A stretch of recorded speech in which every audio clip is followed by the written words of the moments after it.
Empecemos de lleno con esto. Hoy vamos a desentrañar un texto antiguo que la verdad es uno de los más intensos y metafóricos que existen, el capítulo 23 de Ezequiel.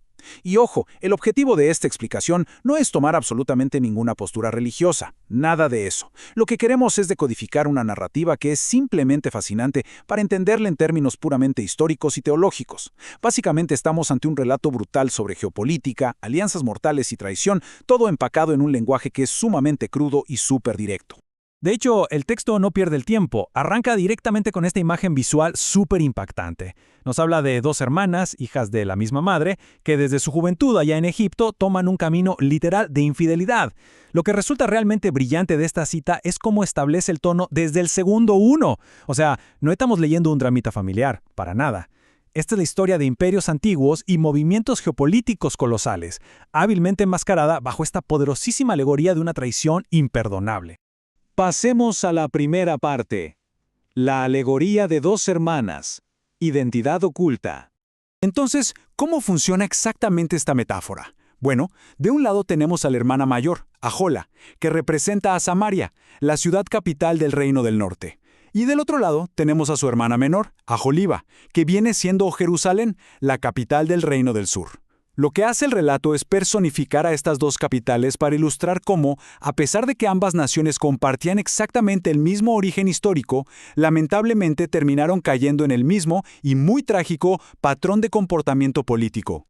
Ahora, para entender bien de qué estamos hablando, es vital redefinir este concepto. En este contexto literario tan específico, palabras fuertes como fornicación o prostitución no se refieren para nada a actos físicos literales. En realidad, representan la máxima tradición a nivel de Estado. Estamos hablando de la adopción de ídolos extranjeros y la creación de alianzas políticas y militares con potencias paganas. Es una metáfora súper directa. La infidelidad ilustra una tradición política y espiritual tremenda con superpotencias de la época, como Egipto, Asiria y Babilonia. Bien, vamos a la parte 2. Ahola, la caída de Samaria. Todo el desastre comienza con las acciones de Ahola. El texto detalla cómo ella se obsesionó pero completamente con la élite militar asiria. Hablamos de gobernadores, capitanes, jinetes, toda la caballería. Al buscar desesperadamente este poderío militar, Ahola no solo estaba buscando protección política, sino que compró el paquete completo y adoptó los ídolos de sus nuevos aliados. Y por si fuera poco, hizo todo esto sin abandonar jamás las viejas prácticas que traía desde su juventud en Egipto. Esta mezcla letal de influencias fue exactamente lo que preparó el escenario para su caída. Y aquí entra la brutal ironía de su castigo. Resulta que Ahola terminó entregada exactamente en las manos de esos mismos aliados que tanto anhelaba. El imperio asirio, el mismo con el que había hecho tratos, fue el que descubrió su vulnerabilidad, exilió a toda su gente y la ejecutó sin piedad. Así es como Samaria fue destruida, convirtiéndose en un sombrío y muy oscuro recordatorio histórico. Una advertencia literal de lo que pasa cuando un Estado confía ciegamente en potencias extranjeras. Entramos a la parte 3. Aholiba, traición en Jerusalén. Lo que es verdaderamente trágico aquí es que Aholiba tuvo asiento de primera fila para ver la terrible caída de su hermana, y aún así falló por completo en aprender la lección. Es más, su obsesión fue 1000 veces peor. El texto nos cuenta que su fascinación empezó de una forma puramente visual. Al ver estas lujosas imágenes de oficiales caldeos y babilonios pintadas en las paredes, quedó absolutamente cautivada.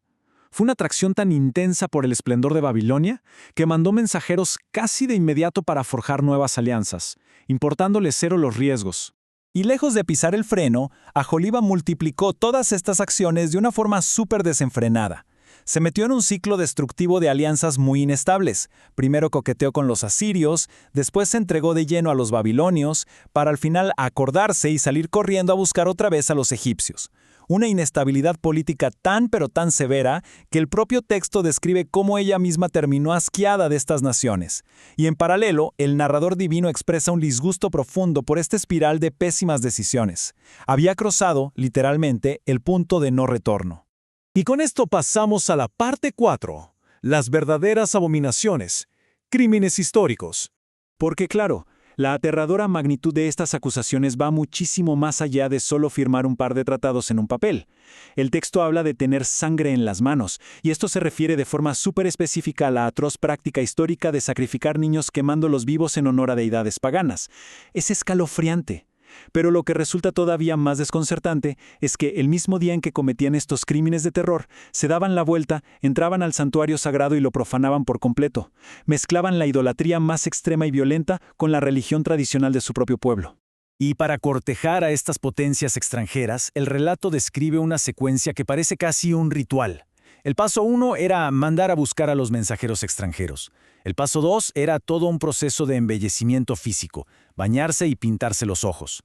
El paso 3, organizar banquetes inmensos y suntuosos. Pero el paso 4, ese es el que cruza la línea roja. Tomaban el aceite y el incienso sagrados, elementos que eran absoluta y exclusivamente para el culto divino, y los usaban para agasajar a estos aliados idólatras.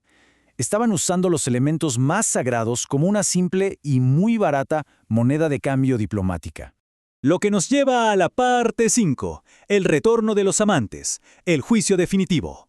Como era de esperarse, este juicio histórico no cae del cielo de la nada.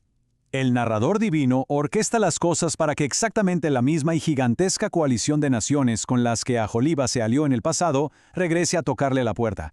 Hablamos de Babilonia, todos los caldeos, asirios y grupos como Pekod, Soa y Koa. Todos vuelven, sí, pero esta vez unificados como un inmenso y aterrador escuadrón de ejecución. Ya no traen diplomacia en las manos, traen carros de guerra, carretas, escudos y yelmos. Esos antiguos aliados se acaban de transformar en una fuerza invasora totalmente implacable.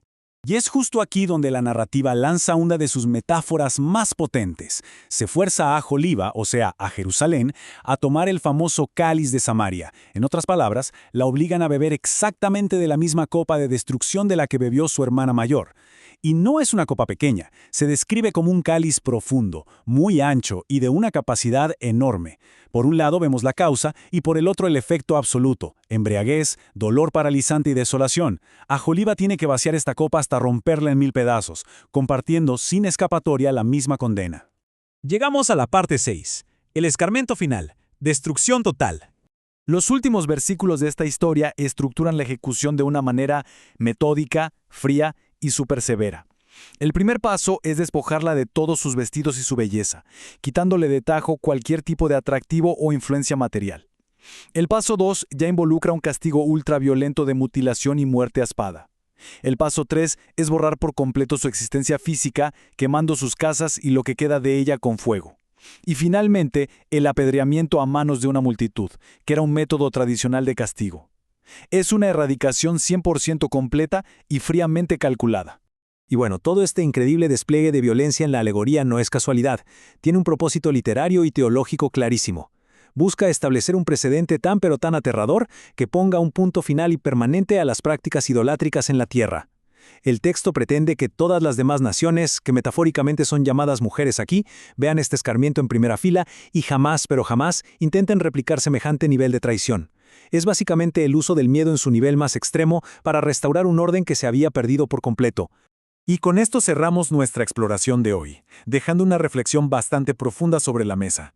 ¿Cómo transforma esta brutal alegoría nuestra comprensión de la geopolítica y la teología en la antigüedad? Este relato logra algo verdaderamente asombroso. Fusiona, sin el menor esfuerzo, la cruda y fría realidad política de los tratados militares con una narrativa superíntima sobre la traición hacia lo divino. Nos obliga a darnos cuenta de que, en el mundo antiguo, las alianzas de gobierno, la fe y la simple supervivencia nacional no eran esferas separadas. Eran para todo fin práctico exactamente la misma cosa. Entender esta dinámica nos abre una puerta espectacular para seguir descubriendo cómo los textos del pasado decodifican la historia misma de la humanidad.